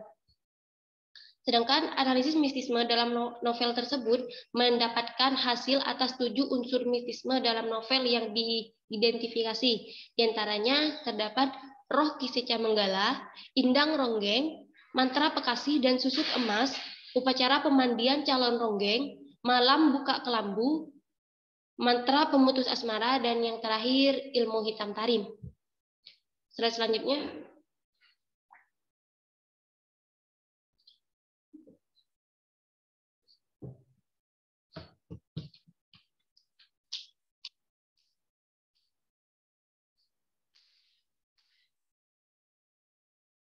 Ini ada sedikit kutipan dari Ahmad Tohari, yaitu mereka mengira dengan melampiaskan dendam maka urusannya akan selesai. Nah, mereka keliru. Dengan cara itu bahkan mereka memulai urusan baru yang panjang dan lebih ginting. Di dunia ini, tak ada sesuatu yang berdiri sendiri. Maksudku, tak suatu upaya apapun yang bisa bebas dari akibat. Upaya baik berakibat baik, dan upaya buruk berakibat buruk. Sekian presentasi dari saya. Kurang lebihnya saya mohon maaf. Terima kasih. Wassalamualaikum warahmatullahi wabarakatuh.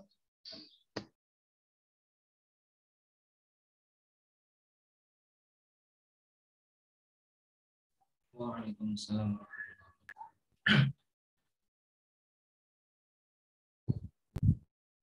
Ya, baik, terima kasih banyak kepada Utik Handayani dari Abnud Syarif Amundaim yang sudah mistisme dalam novel Ronggeng, Dukuh Paruk karya Ahmad Tohari.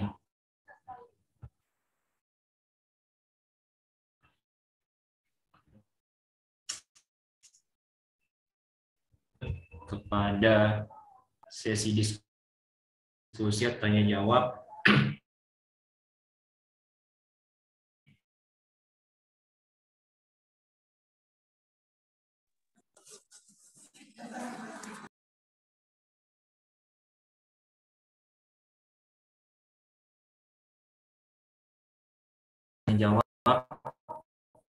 atau diskusi. Untuk itu kepada mudabir-mudabirah yang ingin bertanya atau menanggapi dan lain sebagainya, kami persilakan.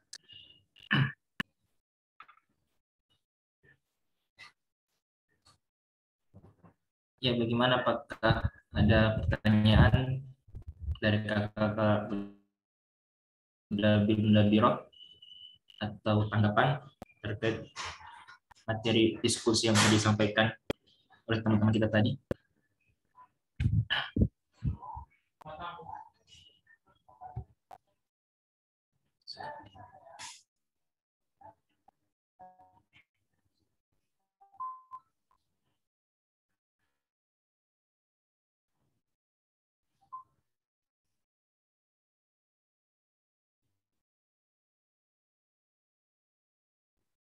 Ya, di sini udah ada ya satu pertanyaan.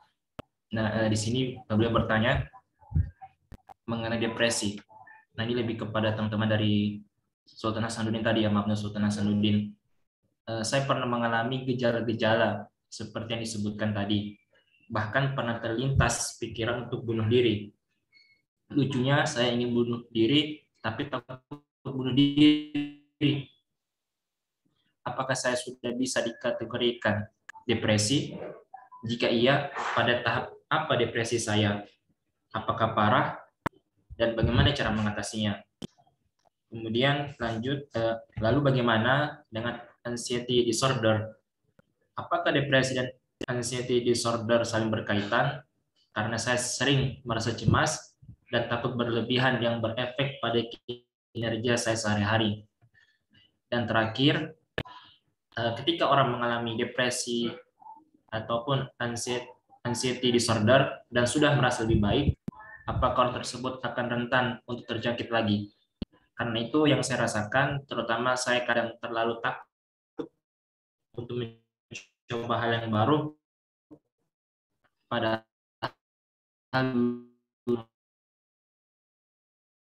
terima kasih. Bagaimana Muhajir dan Zidan? Oke, bisa langsung dijawab. Pertanyaan dari Ustamia. Ya, baik. Di sini saya akan menjawab sedikit demi sedikit ya dari apa yang saya pahami. Mungkin pertama itu saya akan menjawab dulu yang itu pertanyaan yang pertama terkait apakah depresi yang dialami itu sampai ingin bunuh diri itu termasuk depresi yang mana gitu ya. Nah, mungkin menurut saya depresi yang dialami tersebut bisa dikatakan depresi yang berat sehingga kan itu sehingga itu dapat menggerak dia ingin sampai ingin bunuh diri seperti itu gitu maksudnya. Jadi depresi itu bisa dikatakan depresi berat karena sudah memiliki keinginan untuk sudah bukan keinginan sih, kayaknya udah kepikiran mau bunuh diri, tapi dia tuh masih mempertimbangkan gitu, ada yang dipertimbangkan oleh dirinya. Jadi sehingga ya dia mikir berapa ribu kali mungkin untuk melakukan bunuh diri, apa sih efek dari bunuh diri. Nah kayak gitu, mungkin itu udah masuk depresi yang berat sehingga dia ada kayak udah ini mending bunuh diri aja gitu, ngapain kayak gini gitu. Nah itu mungkin udah masuk depresi berat, karena kalau misalnya itu depresi ringan ataupun sedang dengan dengan melakukan berbagai coping, karena setiap orang kan coping atau cara mengatasinya itu kayak berbeda-beda. Kan ada yang kita main game itu sembuh, depresinya hilang gitu sesaat, atau misalnya dengan berjalan-jalan itu kan bisa menghilangkan beban pikiran atau tekanan yang dialaminya gitu. Nah, untuk kasus ini sendiri ini bisa mungkin bisa dikatakan berat karena sudah berkeinginan untuk melakukan bunuh diri gitu. Namun ya mungkin dia merasa takut karena ada banyak yang dipertimbangkan kalau misalnya dia melakukan hal itu gitu. Ya tentunya sebagaimana yang kita ketahui lah, janganlah kita menyakiti diri kita sendiri gitu. Orang lain kan orang yang udah hidup gitu. Orang yang udah hidup aja minta mohon maaf, orang yang udah mati aja di alam kubur minta hidup walaupun 1 detik buat melakukan kebaikan ya, terutama sholat. Nah, kok ini yang hidup pengen mati. Nah, itu mungkin ya jawaban yang pertama. Kemudian yang kedua, apakah anxiety itu berkaitan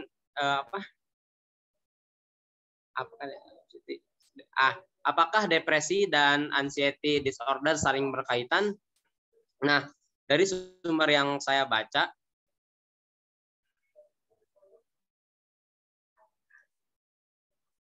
anxiety disorder dan depresi itu adalah 2 hal yang berbeda meskipun terlihat sangat mirip. Nah, pada seseorang yang mengidap depresi, ia akan merasakan keputusasaan dan kemarahan. Selain itu, tingkat energi yang ada menjadi sangat rendah dan akan merasa kelelahan dengan pekerjaan yang harus dikerjakannya. Jadi yang depresi itu lebih ke tekanan gitu. Dia tuh merasa tertekan terhadap pekerjaannya sendiri sehingga dia karena ketidakmampuannya dia merasa putus asa dan mungkin ngedumel gitu ya, kayak marah-marah sendiri gitu. Nah, anxiety disorder ini memiliki potensi yang lebih berbahaya dibandingkan dengan depresi ya. Sebab orang tersebut akan merasakan perasaan takut, panik, cemas pada situasi pada kebanyakan orang tidak akan menyebabkan hal tersebut. Nah, pengidap anxiety sendiri, anxiety disorder, dapat merasakan serangan panik atau cemas secara mendadak tanpa ada suatu hal yang dapat memicu dan hal tersebut dapat sangat mengganggu. Jadi kalau dilihat dari tingkat bahayanya, anxiety disorder itu lebih berbahaya dibanding dengan depresi, dan tidak ada hubungan atau bisa dikatakan 2 hal yang berbeda antara anxiety disorder dan depresi. Mungkin itu dulu ya yang dapat saya jawab sebentar. Mungkin Saudara Muhajir akan membantu menambahkan jawaban. Ya, baik. Terima kasih Zidan atas jawabannya. Mungkin saya juga menambah sedikit ya dari pertanyaan tadi mengenai depresi. Nah, di sini ada dijelaskan saya pernah mengalami gejala seperti yang disebutkan, bahkan pernah terlintas pikiran untuk bunuh diri. Lucunya saya ingin bunuh diri tapi takut. Nah, ya benar dari penjelasan tadi. Nah, di sini dari sumber lain juga ada nyebutin itu ada beberapa jenis depresi, ada depresi mayor, ada depresi postpartum dan sebagainya. Nah, ini masuk ke dalam depresi mayor, di mana si individu ini dia memiliki kecenderungan juga untuk melakukan bunuh diri. Nah, jadi di sini kita juga harus antisipasi nih pemikiran-pemikiran untuk bunuh diri. Bisa juga itu si individu berpikir untuk melukai dirinya sendiri. Lalu kita lanjut ya. Itu ada apakah? Nah, itu menjawab sekalian pertanyaan tadi. Pertanyaan selanjutnya itu di kategori apa dan bagaimana cara mengatasi? Cara mengatasinya itu bisa dengan menenangkan terlebih dahulu diri sendiri. Nah, dalam sebuah diskusi itu saya pernah disampaikan oleh pemateri. Seandainya kita punya masalah, jangan pernah dipendam karena itu yang bisa merusak ke diri kita sendiri tentunya. Jadi kalau seandainya ada masalah itu upayakan untuk diceritakan atau dicari jalan keluarnya, misalnya dengan menceritakan dengan orang yang kita percaya, karena kadang-kala dengan menceritakan saja itu bahkan mengurangi beban dalam diri kita sekian persen gitu. Nah, lalu bagaimana dengan anxiety disorder? Apakah depresi dan anxiety disorder saling berkaitan? Karena saya sering merasa cemas, ya ada kaitannya kalau merasa cemas gitu ya. Tentu ada. Nah, lalu terakhir ketika orang mengalami depresi atau anxiety disorder dan sudah merasa lebih baik, apakah orang tersebut akan rentan untuk terjangkit lagi? Karena itu yang saya rasakan. Terutama saya kadang terlalu takut untuk mencoba hal yang baru, padahal dulunya saya selalu antusias mencoba hal baru. Oke, baik. Berdasarkan sebatas pengetahuan saya, orang depresi atau anxiety disorder gitu yang udah mencapai tingkatan berat, ya bisa dikatakan tingkat berat itu ya bisa jadi rentan. Karena apa? Karena kemungkinan juga dalam kehidupan sehari-hari itu dia bisa menemukan salah satu faktor yang menyebabkan hal itu terjadi lagi. Misalnya nih, kita takut misalnya dijauhi oleh orang lain, atau kita takut dianggap orang yang nggak berguna dan sebagainya, atau bahkan kita sendiri yang menganggap diri kita tuh kayak orang yang kurang berguna gitu bagi yang lain. Nah, bisa jadi hal-hal itu pula yang menjadikan kita merasa depresi gitu, tertekan atau merasa cemas, mungkin karena masalah-masalah yang pernah dialami sebelumnya. Oke, baik. Mungkin dari situ segitu aja. Kalau seandainya kurang mohon dimaafkan ya Kak. Terima kasih. Oke, moderator boleh izin masuk nggak? Yuk, boleh Kak, silakan Kak. Oke, sebelumnya mohon izin ya Mr. Zain dan teman-teman Modaber semua. Sebelumnya terima kasih sudah dikasih wadah diskusi seperti ini ya. Apa sih ini yang karya tulis itu kan ya yang kemarin dikonfirmasi. Saya mau sedikit ini aja, agak greget nih dengan jawaban-jawaban Mudabir MSA tentang pertanyaan. Saya mau bahas sedikit pertanyaan ini mengenai depresi, boleh ya? Iya, boleh Kak, silakan. Oke. Saya baca dulu. Oke. Ini sebenarnya gini, teman-teman. Kita harus tahu dulu nih. Oh ya, sebelumnya maaf saya tidak on cam. Sekarang saya lagi jaga di IGD, jadi takut ada sesuatu. Nanti juga kalau misalnya ternyata ada pasien, saya izin ya. Kalau tiba-tiba ada pasien. Nah, cepat aja. Jadi teman-teman harus tahu dulu nih. emang gue depresi ya? Nah, kalian harus tahu kapan sih kita sebut depresi, seseorang itu depresi. Itu harus ada 3 gejala utama ini, teman-teman. Yang pertama, afeknya itu depresif. Jadi afek itu adalah keadaan yang memang benar-benar depresi. Ya. Kemudian yang kedua yaitu anhedonia. Anhedonia itu kurang minat, pokoknya dia udah nggak gembira, nggak ada kegembiraan yang nggak ada, kemudian dia hilang minat dengan apapun itu. Kemudian yang ketiga adalah anergi. Jadi dia 3A gejala utamanya. Anergi itu adalah energinya berkurang. Jadi kayak kesehari-harinya pasiennya biasanya mudah lelah, kemudian aktivitasnya menurun. Nah, terus selain 3 gejala utama ini, nanti gejala tambahannya terserah mau ada konsentrasi menurun, oke, hilang harga diri, oke. Nah, kemudian kalau melihat dari pertanyaan di sini, apakah saya sudah bisa dikatakan depresi? Jika iya, pada tahap apa depresi saya? Apakah parah? Kalau sudah sampai pada tahap ingin bunuh diri, itu benar tadi kata Zidan, ini sudah masuk kategori yang berat. Jadi sudah ingin bunuh diri. Atau enggak, kalau tidak bunuh diri itu melukai orang lain. Membahayai orang lain, itu sudah masuk kategori berat. Nah, kemudian lalu bagaimana dengan anxiety disorder? Apakah depresi dan anxiety disorder saling berkaitan? Nah, ini yang harus saya klarifikasi. Jadi, memang kedua hal itu adalah hal yang berbeda, tetapi mereka saling keterkaitan. Jadi, orang yang anxiety disorder, itu nanti ujung-ujungnya dia bisa depresi loh. Atau enggak, orang depresi, itu nanti ujung-ujungnya bisa anxiety disorder, post depresi. Itu bisa. Nah, kemudian kalau ditanya tadi, parahan mana tadi kalau saya nggak salah dengar, Zidan bilang parahan anxiety disorder.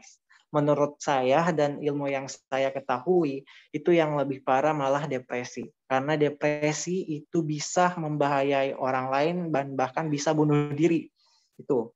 Jadi lebih parahan depresi.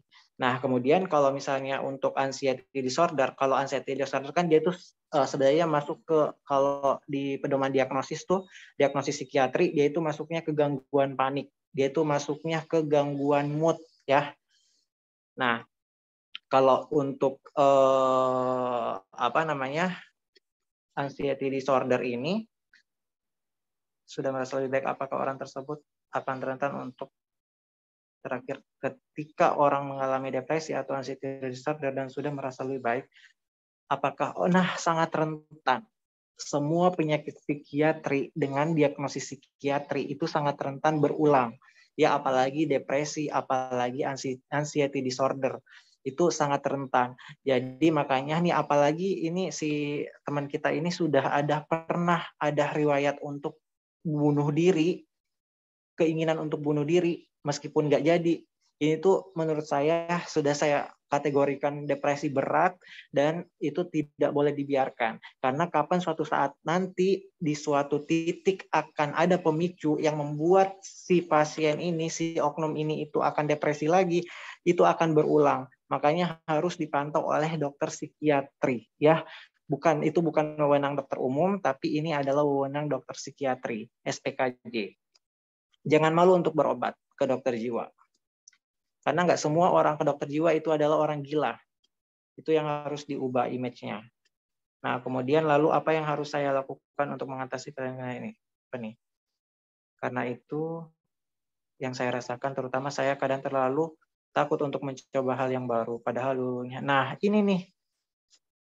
Ini tuh sebenarnya hal-hal yang seperti ini kita nggak tahu nih. Kamu itu awalnya anxiety disorder dulu kah?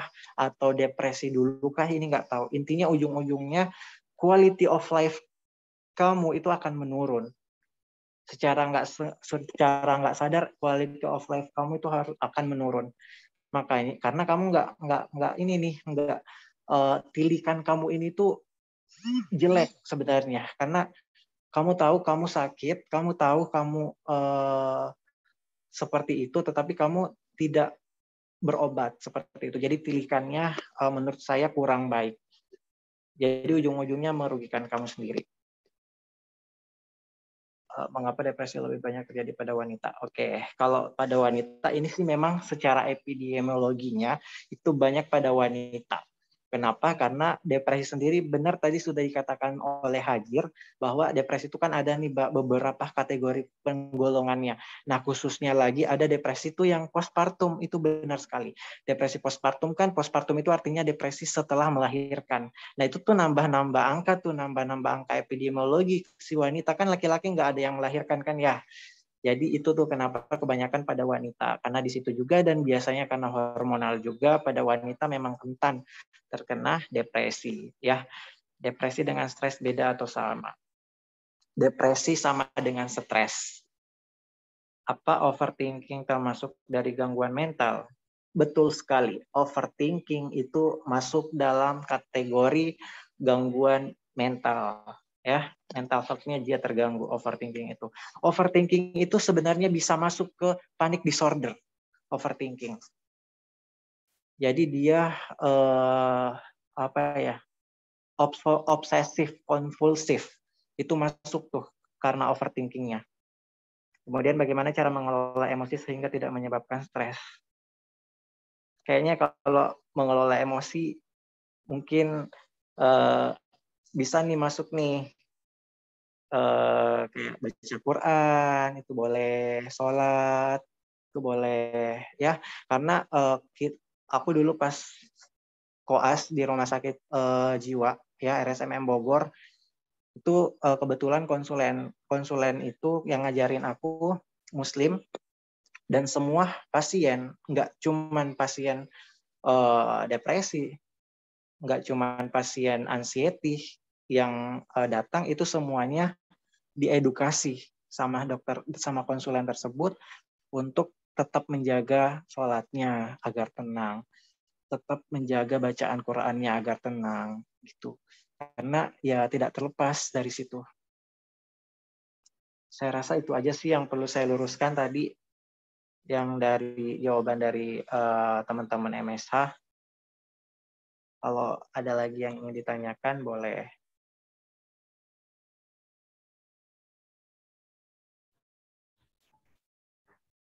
Oh iya, mau sedikit ini juga komen ya, makalahnya. Jujur saya baru lihat makalah dari MSH di grup Mudabir besar itu, grup Mudabir kita semua, grup Mahat ya, itu sepertinya masih sangat kurang ya dalam penulisan ya. Hajir sama Zidan diperbaiki lagi. Boleh melihat format dari teman-teman dari Mudaim itu sudah sangat bagus menurutku, sudah better lah dibandingkan punya MSH, karena kata pengantar aja nggak ada, kemudian daftar isi juga nggak ada. Ya Dek, nanti diperbaiki lagi. Oke, baik. Terima kasih dokter atas masukannya. Ya, sama-sama. Makasih ya semua ya. Ya, baik. Sebelumnya terima kasih banyak kepada Kak Dr. Rahman yang sudah membantu menjawab pertanyaan. Ada yang ingin bertanya lagi tadi, yang raise hand.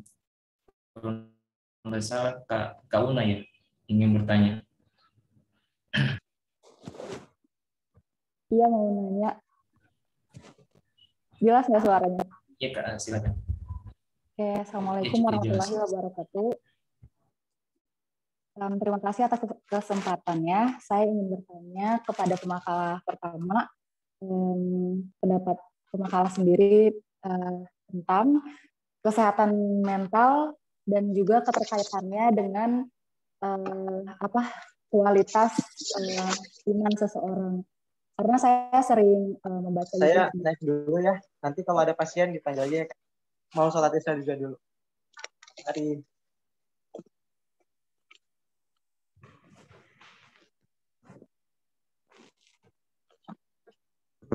Ya Kak, disilakan lanjut pertanyaannya. Oh iya, oke. Diulangin ya. Ingin bertanya kepada pemakalah pertama terkait kesehatan mental dan kaitannya dengan kualitas iman dari seseorang, karena saya sering membaca gitu di media sosial tentang kesehatan mental ini. Kan ada beberapa orang yang berpendapat bahwa gangguan mental yang dialami seseorang itu berkaitan dengan kualitas iman dari seseorang itu. Dan banyak kan yang menganjurkan kayak ya udah gitu, imannya coba diperbaiki gitu. Mungkin kualitas ibadahnya yang kurang atau ya yang berkaitan lah kayak gitu. Terus ya itu sih, apakah memang berkaitan gitu? Karena ada juga gitu yang berpendapat bahwa kesehatan mental dan iman itu satu hal yang berbeda gitu. Demikian pertanyaannya. Terima kasih. Ya, silakan. Baik, terima kasih.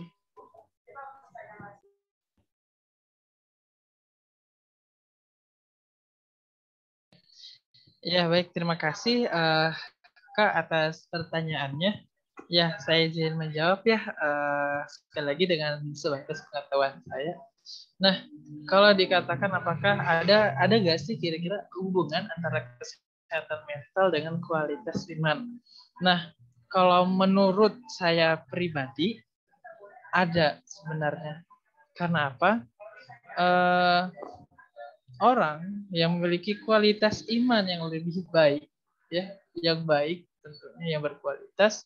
Nah, itu belum pernah terdengar mereka orang-orang yang sering stres, orang-orang yang sering banyak mengalami penyakit mental. Itu saya jarang mendengar hal itu.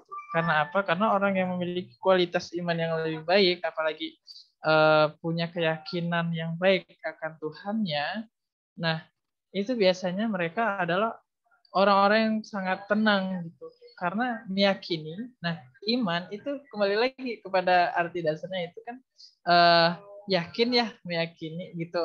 Nah karena dia yakin apapun masalah yang dia berikan ya, salah satu perspektif yang bisa kita pikirkan itu adalah segala masalah yang diberikan itu merupakan ujian yang Allah berikan kepada dia gitu. Nah, dan dari setiap masalah itu pasti ada hikmah yang diberikan. Nah, ini kalau kita berbicara sebagai dari sudut pandang orang yang memiliki iman yang baik gitu ya. Nah, kemudian terkait kesehatan mental juga, orang yang memiliki kualitas iman yang buruk ya. Nah, biasanya ini yang lebih sering kita lihat mereka seperti orang yang bingung atau seperti orang yang stres gitu.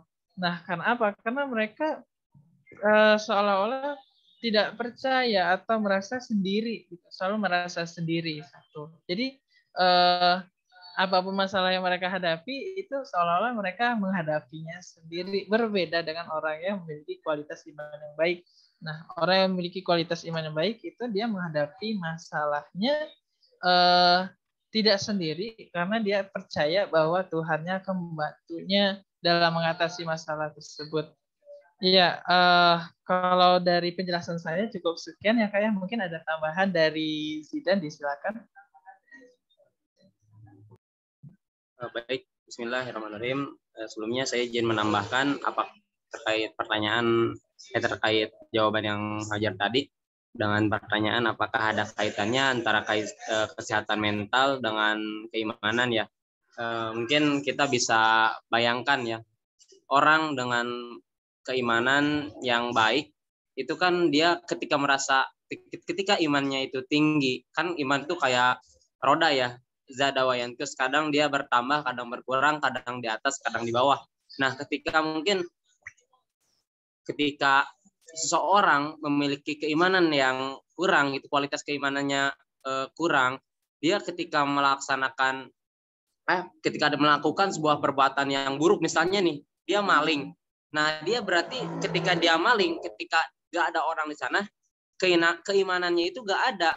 Karena dia merasa tidak diawasi oleh Allah, sehingga ketika dia telah berbuat perbuatan maling itu ya, mencuri gitu, dia pasti dalam hatinya itu kayak panik, aduh takut ketahuan nih, aduh takut keciduk, aduh takut kelihatan CCTV, aduh takut kerekam sama CCTV. Nah, dia ketika melakukan hal buruk kan berarti dia keimanannya sedang turun karena dia tidak merasa diawasi oleh Allah Subhanahu wa taala. Mungkin kita dari gambaran itu kita bisa lihat bahwasannya dari sana ada keterkaitan antara kesehatan jiwa dan keimanan ketika dia beriman dan melakukan hal-hal yang baik yang bernilai pahala dan yang bernilai ibadah, mungkin kejiwaannya itu akan tenang, dia merasa tenang nih, aduh saya gak berdosa gitu, misalnya saya gak maksiat nih, saya takut karena saya merasa diawasi oleh Allah. Nah kemudian dari bagian yang tadi saya tampilkan yang dijelaskannya hanya sedikit, nah itu bahwasanya keimanan itu berkaitan dengan Islam, kemudian berkaitan juga dengan ihsan. Nah, di dalam tabel yang ihsan itu tadi kan ada sholat, puasa, zakat. Nah, yang jadi pertanyaan, kenapa ada orang yang sholat, yang melaksanakan sholat, rajin, tapi dia masih berbuat maksiat atau dia malah melakukan hal-hal yang buruk. Nah, itu berarti balik lagi kepada keimanannya gitu. Ketika keimanannya kuat, atau misalnya keimanannya sering diperbaiki gitu, maka sholatnya pun akan berdampak pada dirinya sendiri, sebagaimana dalam dalil Quran tadi, as-sholatu tanha anil fahsya'i wal munkar, bahwasanya sholat itu dapat mencegah seseorang dari perbuatan keji dan munkar. Nah, kalau misalnya dia ketika sholat terus masih bermaksiat, ya berarti keimanannya masih belum masih belum baik gitu kualitasnya. Jadi ya dari sana kita paham, dari sini kita tahu bahwasannya keimanan itu bisa mempengaruhi kesehatan jiwa kita. Ya salah satu contohnya tadi yang maling gitu, mungkin kurang lebihnya seperti itu. Kalau misalnya ada yang mencuri terus dia keimanannya kan nggak ada, otomatis dia nggak berasa gak diawasi oleh Allah, kemudian muncul rasa was-was, ketakutan, panik atau apapun itu yang ya dampak dari perilakunya itu. Mungkin seperti itu dari saya. Mohon maaf bila terdapat kekurangan. Mungkin dari teman-teman yang lain, dari anggota ataupun yang lebih memahami bisa menambahkan atau mengoreksi.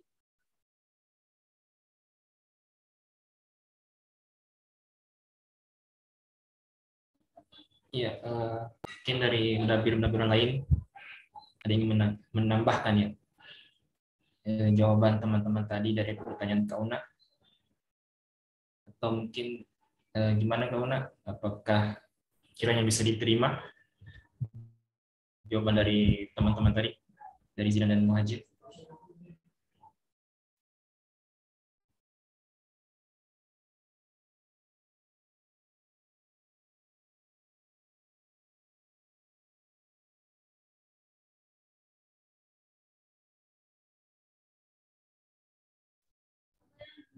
Ya, sepertinya tidak ada respon dari Kak Una. Ya mungkin udah cukup jelas ya, kiranya kalau tidak ada respon dari Kak Una atas jawaban dari teman-teman tadi, dari Zidan dan juga dari Muhajir. Iya, sebelum kami tutup, mungkin dari mendabir lain ada ingin ya menanggapi atau memberikan tambahan lagi untuk diskusi malam hari ini, baik itu yang berkaitan dengan tema pembahasan dari teman-teman MSH maupun dari Tutik tadi dari Mudaik.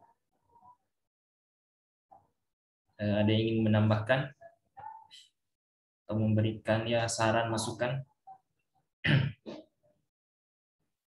Mungkin Kak Solah. Gimana Kak Solah?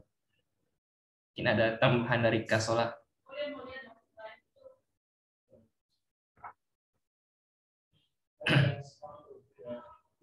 Cukup Kak Givari. Saya sekarang nyimak dulu. Oke, baik Kak. Atau dari Kak Isti. Ada masukan untuk diskusi malam hari ini? Tapi izin masuk Kak Givari. Silakan Kak. Saya coba untuk ini ya sedikit masukan terkait penulisan makalah gitu kan. Jadi mungkin ya entah makalah ataupun paper itu harus ini ya, antara judul dengan pembahasannya itu harus secara runtut. Itu aja sih Kak Givari.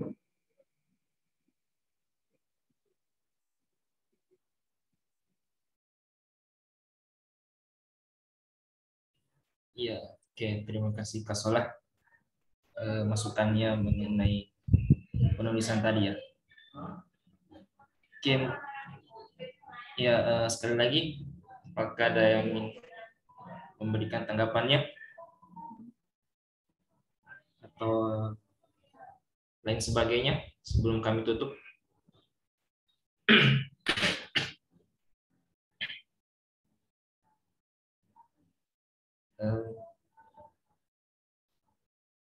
Oke, sepertinya tidak ada ya tambahan lagi dari kakak-kakak muda Biroh. Oke, jika tidak ada, kami tutup diskusi Mudabbir-Mudabbirah malam hari ini. Kami mengucapkan terima kasih yang sebesar-besarnya kepada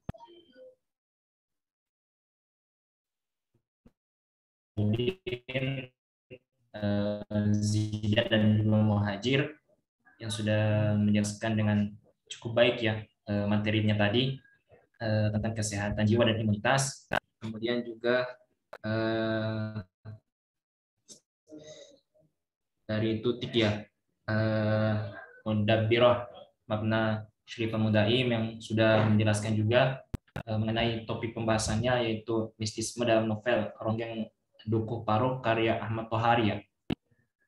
Terima kasih banyak kepada Tutik dan juga kami ucapkan terima kasih banyak tentunya kepada kakak-kakak Mudabbirah yang sudah hadir malam hari ini, termasuk juga tadi kepada Kak Dr. Rahman ya yang sudah membantu memberikan jawabannya terkait pertanyaan-pertanyaan yang ada di kolom chat tadi.